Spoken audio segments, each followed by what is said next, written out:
To start this off, what is your charity's main source of funding?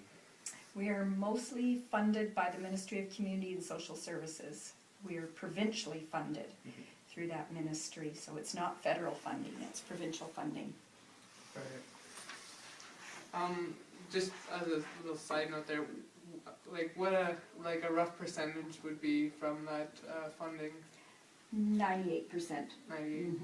We do some fundraising. We have a golf tournament that is our biggest fundraiser, and we do some other fundraising, and we do receive charitable donations, sometimes in memoriam donations. If someone passes away, you know how you go to a funeral home and people can donate the money, we receive money that way. So there are people that just come in and charitably give us money as well. Right. Okay. How does your charity help the well-being of Pembroke and the area around Pembroke? Well, we're really an inclusive organization, and we believe in an inclusive society.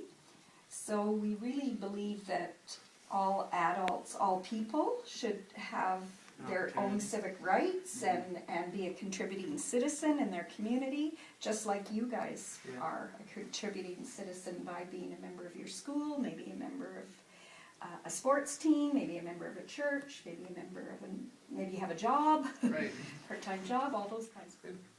How did your charity start and develop?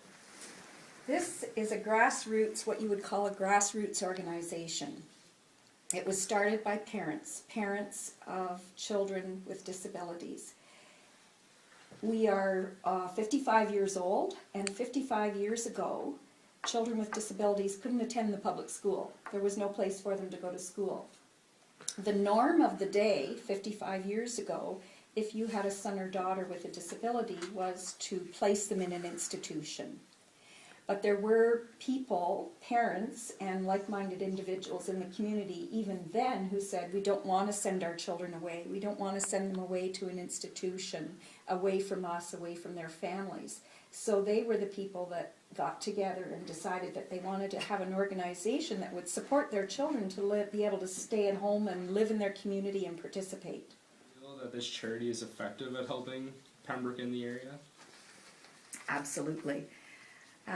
We network a lot with other organizations, including the police service, with law enforcement, with family and children's services. They also have a developmental services branch. We've been very involved, we were very involved with United Way for several decades.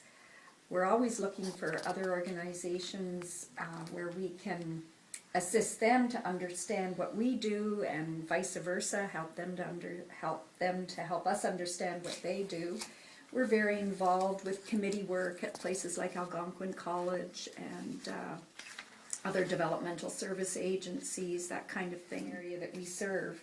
We serve a big area, right from north of Deep River all the way out to Cobden, across to Beachburg, and you probably saw that on the website, and all the way over to Eganville, close to Killaloe. So it's a very... What expenses does your charity pay on a regular basis? Probably our biggest expense is staff salaries. And we do own some properties, so we have property expenses, probably mortgages. People that live there, of course, have bills to pay and rent to pay and that kind of thing. But our biggest expense would probably be staff salaries. We own a couple of homes in the city of Pembroke, and we also own a couple of homes in Petawawa. All of the people that live in the homes that we own, of course, are people that we provide service to. But we also provide service to many other people who live in all kinds of places in the community that are not owned by us, but we are property owners. That is not our big thing that we do. That just happens to be one of the things we do.